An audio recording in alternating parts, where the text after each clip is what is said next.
الله الله يا ربي الله الله ومن قلبي علي توضى كده منها صلى الفجر ولف مصر وحواليها الله الله على الأصغر الله الله الله أكبر أم الدنيا كمان وأكتر لو قلت أوصفها أنا مش هنصفها وأكفيها الله الله حين على مصر مين يبعت سلامك كلمتين يا هلا الله مشتاق لناسها الطيبين ودي أمل فيها مخلصين يا ما شاء الله وأصغر العلماء تقدر ما تشاء الله أدعي لهم رب السماء وقولوا آمين إن شاء الله إن شاء الله الله الله يا ربي الله الله ومن قلبي علي توضى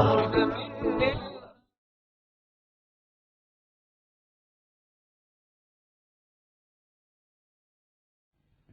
الوحدة 11.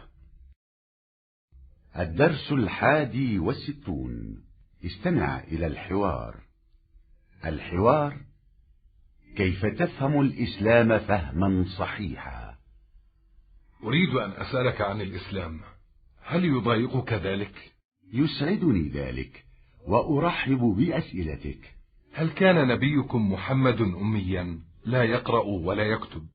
نعم، هذا صحيح، كان نبينا أميا. إذن كيف أتى بهذه الحقائق العلمية التي لم يكن الناس يعرفونها في زمنه وأثبتها العلم اليوم؟ لم يأت بتلك الحقائق العلمية من عنده، بل هي من عند الله، وهذا دليل على أنه رسول. سؤال آخر: هل الإسلام دين العرب وحدهم؟ الإسلام دين الناس جميعا في كل زمان ومكان. انظر إلى المسلمين في كل العالم، إنهم شعوب مختلفة في لغاتهم وأعراقهم وألوانهم. أنا لا أفهم الإسلام فهما صحيحا، لأنك تعتمد في معلوماتك وآرائك دائما على كتاب معادين للإسلام. اقرأ لكتاب مسلمين أو محايدين يقولون الحقيقة. ومن هؤلاء الكتاب المحايدون؟ إنهم كثيرون، ومنهم العالم الفرنسي موريس بوكاي، والعالم الأمريكي مايكل هارت، والمؤرخ البريطاني توماس أرنولد. سأقرأ لهؤلاء الكتاب. إذن ستعرف عن الإسلام الشيء الكثير. بسم الله الرحمن الرحيم. Arab tili huzuringizda. O'quvchilar kitobi 2-qism. 11-bo'lak Islom.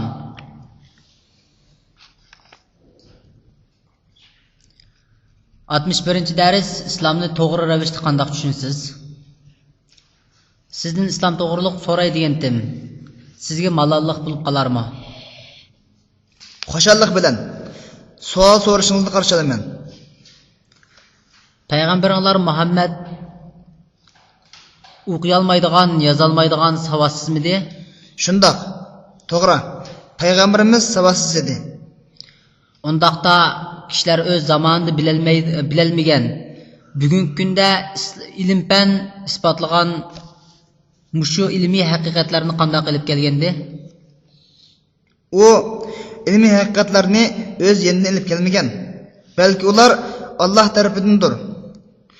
Bu uning elchi ekanligining dalilidir. Yana bir savol. Islom arablarning dinimi? Islom har zamon va makondagi barliq kishilarning dini. Butun dunyodagi musulmonlarga qarang. Ular o'xshamagan til, irq va rangli kishilardir.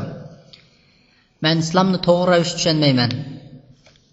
Chunki siz ma'lumot va fikringizda davomli islom qarshi yozuvchilarga asoslansiz. Musulmon yoki haqni so'zlaydigan betaraf yozuvchilarning kitoblarini o'qing. Bu betaraf yozuvchilar kimlar? Ular ko'p. Fransiyalik olim Maurice Bucaille, Amerikalik alim Michael Hart ve Angliyalik tarixshunos Thomas Arnold. Bularning kitoblarini patarda o'qiyman. Undaqda islom to'g'riliq nurg'un narsalarni bilib qolasiz. الوحدة 11.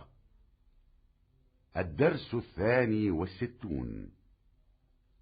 استمع إلى النص. حقيقة الإسلام.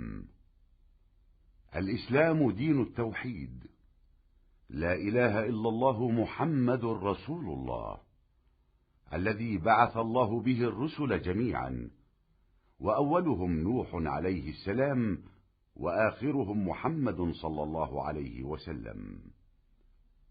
قال تعالى: إن الدين عند الله الإسلام. والإسلام هو الدين الباقي الذي نسخ جميع الرسالات قبله. قال الله تعالى: ومن يبتغي غير الإسلام دينا فلن يقبل منه، وهو صالح لكل زمان ومكان، وهو دين عام لجميع البشر، لذا فقد تكفل الله تعالى بحفظه. قال تعالى: إنا نحن نزلنا الذكر وإنا له لحافظون. والمسلم لا يؤمن بمحمد صلى الله عليه وسلم وحده، وإنما يؤمن كذلك بجميع الرسل الذين سبقوه. قال تعالى: قولوا آمنا بالله وما أنزل إلينا وما أنزل إلى إبراهيم وإسماعيل وإسحاق ويعقوب والأسباط، وما أوتي موسى وعيسى، وما أوتي النبيون من ربهم، لا نفرق بين أحد منهم ونحن له مسلمون. والإسلام يدعو إلى رفع الظلم عن الأفراد والمجتمعات، لذا فقد انقادت إليه الشعوب رغبة لا رهبة، فوجدت فيه المساواة بين الناس جميعا، وإن اختلفت ألوانهم ولغاتهم وبيئاتهم. قال الرسول صلى الله عليه وسلم: كلكم لآدم وآدم من تراب، لا فضل لعربي على أعجمي ولا لأسود على أحمر إلا بالتقوى. Bismillahirrahmanirrahim. Arab til huzuringizda. O'quvchilar kitobi 2-chi qism. 11-chi bo'lak Islom. 62-chi dars Islomning haqiqati. Islom tavhid dindir. Ya'ni Allohdan boshqa iloh yo'q. Muhammad alayhisalom Allohning elchisi. Allah barliq payg'ambarlarni shu tavhid bilan avatgan. Ularning birinchisi Nuh alayhisalom, ularning oxirgisi Muhammad alayhisalomdir. Allah bu to'g'risida bunday deydi: haqiqatan Allohning nazarda maqbul din islom dinidir. Islom bo'lsa ilgirki payg'ambarliklarning hammasini amaldan qoldirgan mangulik dindir. Allah bu to'g'risida bunday deydi: Bismillahirrahmanirrahim. Kimiki islomdan g'ayri dinni tilaydigan, hargiz u yana uning dini qabul qilinmaydi. Bu islom har zamon va makonga mos keladigan barliq insoniyatga omdindir. Shunlashqa Allah uni saqlashga kepil bo'lgan. Bu to'g'risida bunday deydi: Bismillahirrahmanirrahim. Qur'onni biz nozil qildik va cho'qim biz uni qo'g'daymiz. Musulmon Muhammad alayhisalomga ishinib qolmasdan, shunaqla ilgirki barliq payg'ambarlarga mo ishinadi. Bu to'g'risida Alloh bunday deydi: Bismillahirrahmanirrahim. Aytinglarki, Allohga iymon etdik. Bizga nozil qilingan vahiyga İbrahimga, İsmailga, İshaqqa, Yaqubqa va uning avlodlariga nozil qilingan vahiyga, Musaga berilgan Tavratga, İsa'ga berilgan Injilga, payg'ambarlarga Parvardigori tarafidan berilgan kitoblarga iymon etdik. Onlardan hech birini ayirib o'tmaymiz. Ya'ni Yahudi va Nasaralarga o'xshash ularning ba'zisiga iymon etib, ba'zisini inkor qilmaymiz. Biz Allohga bo'ysunuvchilarmiz. Islom shaxslar va jamiyatning zulmni ko'tarishga chaqirdi. Shunlashqa xalqlar islomga qo'rqib emas, qiziqib bo'ysungan. Ular islomda kishilarning ranglari, tillari va muhitlar o'xshamasimi, hammasining barobar ekanligini his qilgan. Payg'ambar alayhisalom bu to'g'risida mundaq deydi: "Hammanglar odamning avlodi. Odam tuproqdan yaratilgan. Arab, ajamga, qora, qizilga faqat taqvolik bilan ortiq bo'ladi." الوحدة 11 الدرس 63 استمع إلى الحوار. الحوار: لماذا أسلم كارلوس؟ رأيت اليوم كارلوس يدخل المسجد، ماذا حدث؟ لقد أسلم كارلوس وهو يصلي في هذا المسجد بانتظام. لماذا دخل كارلوس في الإسلام؟ ها هو قادم من المسجد، هيا نسأل. هل أسلمت حقا يا كارلوس؟ نعم أسلمت والحمد لله. ما الذي جعلك تسلم؟ أشياء كثيرة، منها وصف القرآن للجنين في بطن أمه. أنا طبيب وأعرف هذا الأمر. جاء القرآن بهذا الوصف قبل أكثر من 1400 سنة، وأثبت العلم الحديث هذه الحقيقة.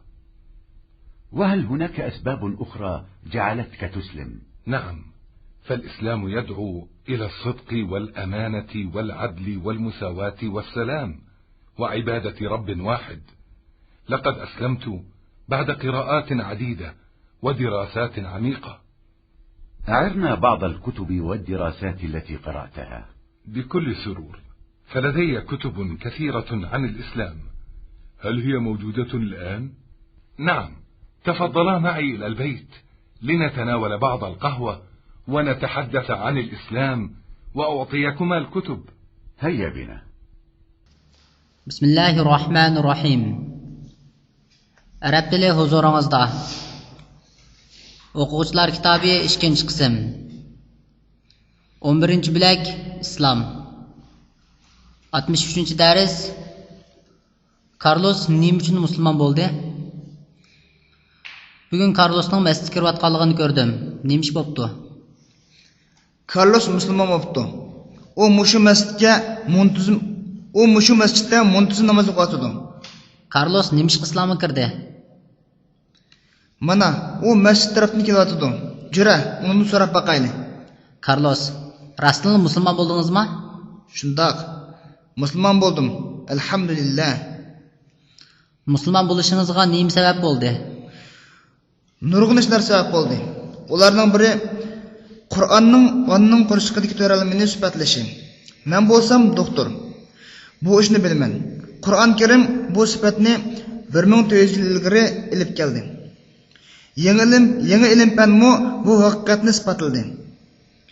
Sizning musulmon bo'lishingizga yana boshqa sabablar bormi? Albatta. Islom rostchilik, omonat, odillik, barobarlik, tinchlik va bir Parvardigorga ibodat qilishga chaqirdi. Men ko'p o'qib, cho'nqur izlagandan keyin musulmon bo'ldim. Siz o'qigan bir qism kitob va darsliklaringizni bizga oriyatga berib turing. Xo'shallik bilan. Menda islom to'g'riliq nurg'un kitoblar bor. Hozir bormi? Shundoq. Men bilan uyga marhamat qilinglar. Ozroq qahva ichib, islom to'g'riliq paranglashaylik. Sizlarga kitoblarni beray. Mayli.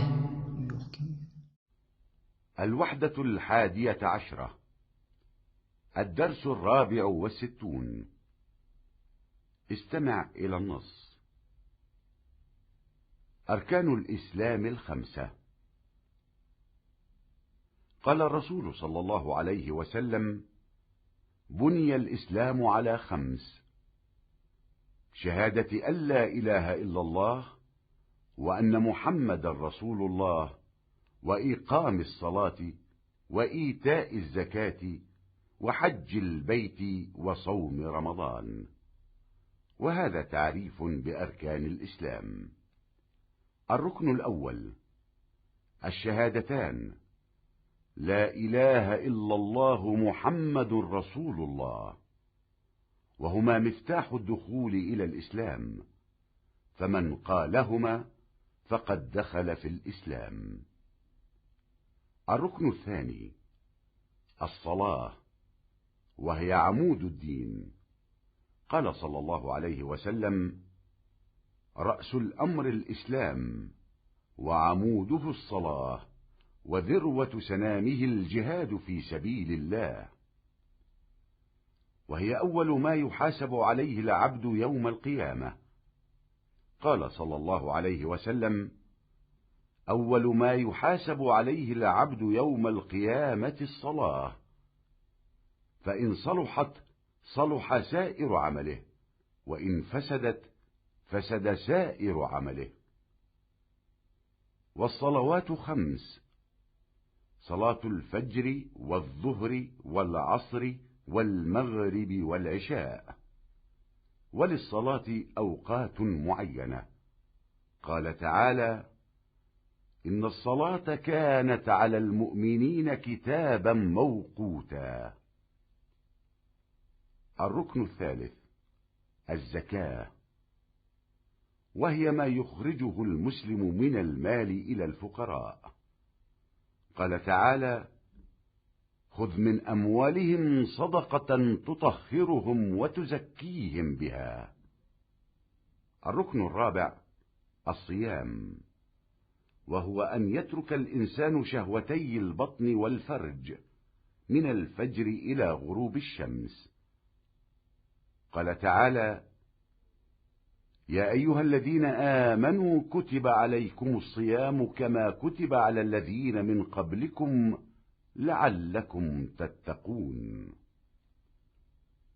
وللصائم أجر عظيم.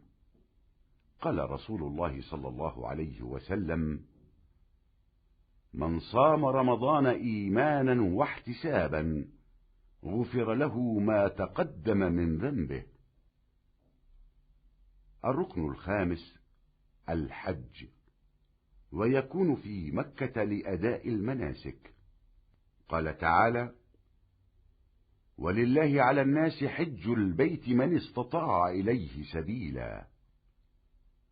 ويجب الحج على المسلم مرة واحدة في العمر. بسم الله الرحمن الرحيم. Arab dili huzuringizda. O'quvchilar kitobi 2-qism. 11-bo'lak islom. 64-dars islomning 5 asosi. Payg'ambar alayhissalom mundaq degan: Islom 5 asos ustiga qurilgan. Allohdan boshqa iloh yo'q va Muhammad Allohning elchisi deb guvohlik berish, namoz o'qish, zakot berish, Baytullohni haj qilish va Ramazon ro'zasini tutish. Bu islomning asosining ta'biridir. Birinchi asos: ikki guvohlik, ya'ni Allohdan boshqa iloh yo'q, Muhammad Allohning elchisidir. Bu ikkisi islomga kirishning ochqichidir. Kimki bu ikkisini desa, islomga kirgan bo'ladi. Ikkinchi asos namoz. U namoz bo'lsa dinning to'rikidir. Payg'ambar alayhissalom mundaq degan: ishning beshi islom, to'riki namoz, eng yuqori pallasi Alloh yo'lida jihad qilish. Namoz banda qiyomat kuni hisob beriladigan tunji ishdir. Payg'ambar alayhissalom mundaq degan: banda qiyomat kuni hisob qilinadigan tunji ish namozdir. Agar u yaxshi bo'lsa, boshqa amallar yaxshi bo'ladi. Agar u nachar bo'lsa, boshqa amallari nachar bo'ladi. Namozda 5 vaqt bo'lib, bomdod, peshin, asr, sham va xuftandir. Namozlarning belgilangan vaqtlari bor. Alloh bu to'g'risida mundaq deydi: Bismillahirrohmanirrohim. Shak shubhasizki namoz mu'minlarga vaqti belgilangan farz qilindi. 3-asos zakot. Bu musulmonlarning mollaridan kambag'allarga chiqariladigan qismdir. Alloh bu to'g'risida mundaq deydi: Bismillahirrohmanirrohim. Ey Muhammad, ularning mollarining bir qismini sadiq hisobida olginki, uning bilan ularning gunohlaridan pokilg'aysan va yaxshiliklarni ko'paytgaysan. 4-asos. Roza. U kishining qo'soq va avritining havasini tang atgandan kun patgan qadar tashlashidir. Allah bu to'g'risida mundoq deydi. Bismillahirrohmanirrohim. Ey mo'minlar, gunohlardan saqlanishinglar uchun sizlardan ilgirki, ya'ni ilgirki ummatlarga roza farz qilingandek sizlarga Ramazon rozasi farz qilindi. Roza tutqichiga ko'plagan ajr bo'lib, bu to'g'risida payg'ambar alayhisalom mundoq deydi. Kimki Ramazonda ishinib va savob umid qilib roza tutsa, uningga ilgirki gunohlari mag'firat qilindi. 5-asos. Haj. Bu haj faoliyatlarini ado qilish uchun Makkada bo'ladi. Allah bu to'g'risida mundoq deydi. Bismillahirrohmanirrohim. Qodir bo'lgan kishilarning Allah uchun Ka'bani ziyorat qilish ularga farz qilindi. Yo'l jihatda qodir bo'lgan musulmonga umrda bir qatim haj qilish vojib bo'ladi. الوحدة 11. الدرس 66. استمع إلى النص. الباحث عن الحقيقة. تحدث سلمان الفارسي عن قصة بحثه عن الحقيقة وإسلامه فقال: كنت مجوسيا من أهل أصبهان، وكنت قاطنة أي المقيم عنده النار التي نوقدها، فسألت النصارى حين أعجبني أمرهم وصلاتهم عن أصل دينهم، فقالوا: في الشام. فانطلقت إلى الشام وأقمت مع الأسقف صاحب الكنيسة أخدم وأصلي وأتعلم. وكان هذا الأسقف رجل سوء في دينه، ثم مات، وجاءوا بآخر خيرا منه. فلما حضرته الوفاة قلت له: إلى من توصي بي؟ قال: أي بني، ما أعرف أحدا من الناس على مثل ما أنا عليه إلا رجلا بالموصل. فلما توفي أي مات أتيت صاحب الموصل وأقمت معه، ثم حضرته الوفاة فسألته، فدلني على عابد في نصيبين، فأتيته وأقمت معه، فلما حضرته الوفاة سألته، فدلني على رجل من عمورية، فرحلت أي سافرت إليه وأقمت معه، ثم حضرته الوفاة فقلت له: إلى من توصي بي؟ فقال لي: يا بني، ما أعرف أحدا على مثل ما كنا عليه آمرك أن تأتيه، ولكن هذا زمان نبي يبعث بدين إبراهيم حنيفا، يهاجر إلى أرض ذات نخل بين حرتين، فاذهب إليه إن استطعت، وإن له آيات لا تخفى، فهو لا يأكل الصدقة ويقبل الهدية، وإن بين كتفيه خاتم النبوة، إذا رأيته عرفته.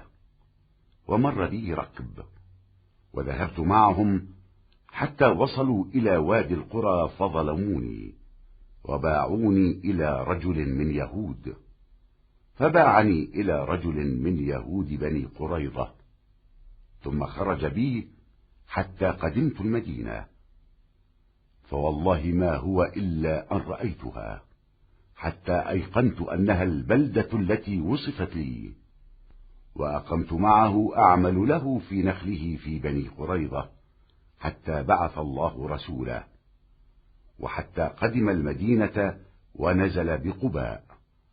وإني لفي رأس نخلة يوما، وصاحبي أي سيدي جالس تحتها، إذ أقبل رجل من يهود من بني عمه، فقال يخاطبه: قاتل الله بني قيلة، أي أم الأوس والخزرج، إنهم لا يتقاصفون، أي يزدحمون على رجل بقباء قادم من مكة، يزعمون أنه نبي. فوالله ما هو إلا أن قالها حتى أخذتني رعشة، فرجفت النخلة حتى كدت أسقط فوق صاحبي، ثم نزلت سريعا أقول: ماذا تقولون؟ ما الخبر؟ فرفع سيدي يده وضربني، ثم قال: ما لك ولهذا؟ أقبل على عملك. فأقبلت على عملي، ولما أمسيت جمعت ما كان عندي، ثم خرجت حتى جئت رسول الله صلى الله عليه وسلم بقباء، فدخلت عليه ومعه بعض أصحابه، فقلت له: إنكم أهل حاجة وغربة، وقد كان عندي طعام نذرته للصدقة، فلما ذكر لي مكانكم رأيتكم أحق الناس به، فجئتكم به، ثم وضعته. فقال الرسول لأصحابه: كلوا بسم الله، وأمسك هو فلم يبسط إليه يدا.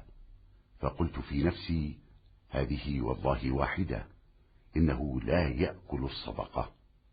ثم رجعت وعدت إلى الرسول صلى الله عليه وسلم في الغداة أحمل طعاما، وقلت له عليه السلام: إني رأيتك لا تأكل الصدقة، وقد كان عندي شيء أحب أن أكرمك به هدية. ووضعته بين يديه، فقال لأصحابه: كلوا بسم الله، وأكل معهم. قلت لنفسي: هذه والله الثانية، إنه يأكل الهدية.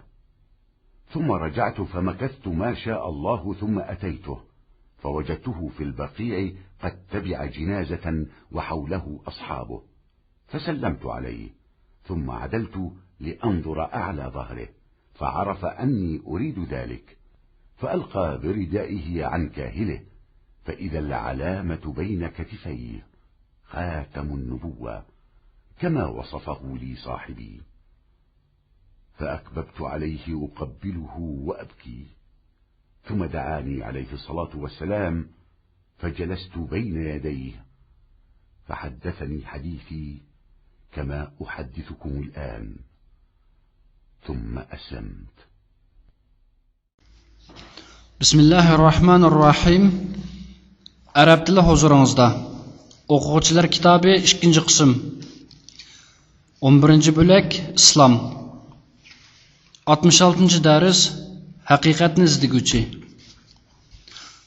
Salmanul Faris o'zining haqiqatni izdiganlik qissasi va musulmon bo'lganligini so'zlab mundaq deydi: Men Asbahan ahlidan bir o'tparast bo'lib, biz yaqadigan o'tning qishida turatdim. Men xristianlardan ularning ishi va namozi meni ajablantirgan vaqtda ularning dinning asli to'g'riliq so'radim. Ular Shamda deyishdi. Shuning bilan Shamga berib, chirkavning bosh ruhoniy episkop bilan xizmat qilib, namoz o'qib va o'ginib turdim. Bu episkop dindan nachar odam bo'lib, u o'lgandan keyin ular uningdan yaxshiroq birini ilib keldi. Uningga o'lim hozir bo'lib edi, uningga mundaq dedim: "Meni kimga topilaysiz?" U kishi mundaq dedi: "Hay balam, kishilarning ishidan mening e'tiqodimga o'xshash Mavsuldagi bir odamni bilaman. Bu o'lib ketibdi. Men Mavsuldagi kishining yoniga kelib, uning bilan turdim. Ondan keyin uningga o'lim hozir bo'ldi-da, uningdan so'radim. U menga Nusaybindagi bir obidni ko'rsatdi. Shuning bilan uning qishiga berib, uning bilan turdim.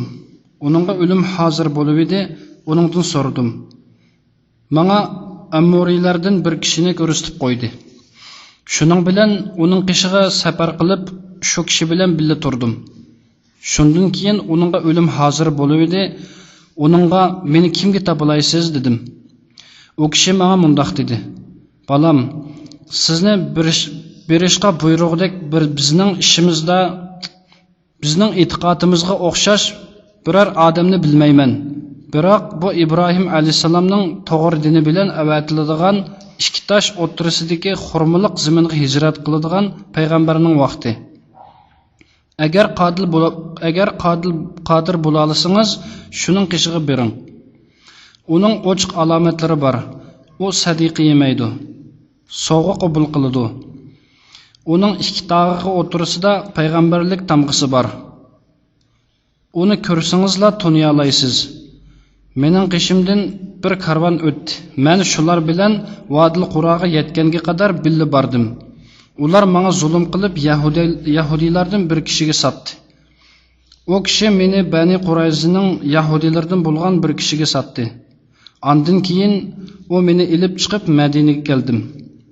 Alloh bilan qasamki, men Madinani ko'ribla uning menga sifatlangan shahar ekanligini jazm qildim. Men o kishi bilan Bani Qurayzidagi xurmuzorligida ishlab turib qoldim. Oxiri Alloh o'zining elchisini avatib Madinaga kelib Quba degan joyga tushdi. Men bo'lsam shu kuni xurmining cho'qisida edim. Xo'jayinim xurmining ostida edi. Shu chaqda Yahudiylardan uning tag'isining o'g'illaridan bir kishi kelib xitob qilib mundoq dedi: Alloh Bani Qayliga la'nat qilsin, ya'ni Avs bilan Xazrajga la'nat qilsin. Ular Qubaata o'zini payg'ambar deydigan Makkadan kelgan bir kishining atrofiga o'lishyapti. Alloh bilan qasamki, shu gapni deyishigila menga titrab o'lishib, xurmi titrab, xo'jayinimning ustiga tushib ketishga tas qoldim. Shundan keyin men mundoq degach tiz tushdim. Nima da'vatsizlar? Nima ish? Xo'jayinim qo'lini ko'tarib meni urgandan keyin menga mundoq dedi: Nima qarang, berib ishingni qil. Shuning bilan ishimni qildim. Kech bo'lib edi, men qishimdagi narsalarni jug'lagandan keyin chiqib Rasulullohning qishiga Qubaga keldimda, qishiga kirdim. Rasululloh bir qism sahobalari bor ekan. Men Rasulullohga: "Sizlar hojatmand musofir ekansizlar. Menda sadiqa atgan yemaklik bor edi. Bu yerda ekanliklarini anglab, sizlarni buningga eng loyiq deb qaradim. Buni sizlarga ilib keldim" degandan keyin uni qo'ydim. Shuning bilan Rasululloh sahobalarga Allohning nomi bilan yanglar deb o'zini to'xtatib olib qo'l uzatmadi. Shuning bilan ko'nglimda Alloh bilan qasamki, bu birinchisi. U sadiq yemaydi dedim. Ondan keyin qaytib ketib, atsa tamoq ko'tarib Rasulullohning qishiga qaytib kelib mundoq dedim: Men sizlarning sadiq yemaydiganliklarini ko'rdim. Menda hadiya qilib sizni hurmatlashni yaxshi ko'radigan bir narsa bor edi. Va shu narsani Rasulullohning oldida qo'ydim. Rasululloh sahobalarga Allohning nomi bilan yanglar deb ular bilan birga yedi. Ko'nglimda Alloh bilan qasamki, bu ikkinchisi. U hadiya yeydi dedim. Shundan keyin qaytib ketib, Alloh xolgan vaqt turgandan keyin Rasulullohning qishiga keldimda, uning Baqi'da bir jinozaga agashganligini ko'rdim. Rasulullohning atrofida sahobalari bor edi. Men Rasulullohga salom qilgandan keyin uning uchisining usti tarafiga qarash uchun bir chetga o'tdim. Rasululloh mening shuni qilmoqchi bo'lganimni bilib, tonni uchisidan tashladi. Qarag'udak bo'lsam, belga ikki tog'iqining o'ttirsida. Payg'ambarlik muhri xuddi menga hamroyim sifatlab bergandakla. Shuning bilan men Rasulullohga o'zimni etib, so'yib yig'lashga boshladim. Shundan keyin Rasululloh meni chaqirdi-da, men Rasulullohning yonida o'ltirdim. Rasululloh menga xuddi men sizlarga hozir so'zlab bergandakla so'zlab berdi. Ondan keyin musulmon bo'ldim. Rasululloh menga mening hikoyamni xuddi men sizlarga hozir so'zlab berayotgandek so'zlab berdi. Ondan keyin musulmon bo'ldim.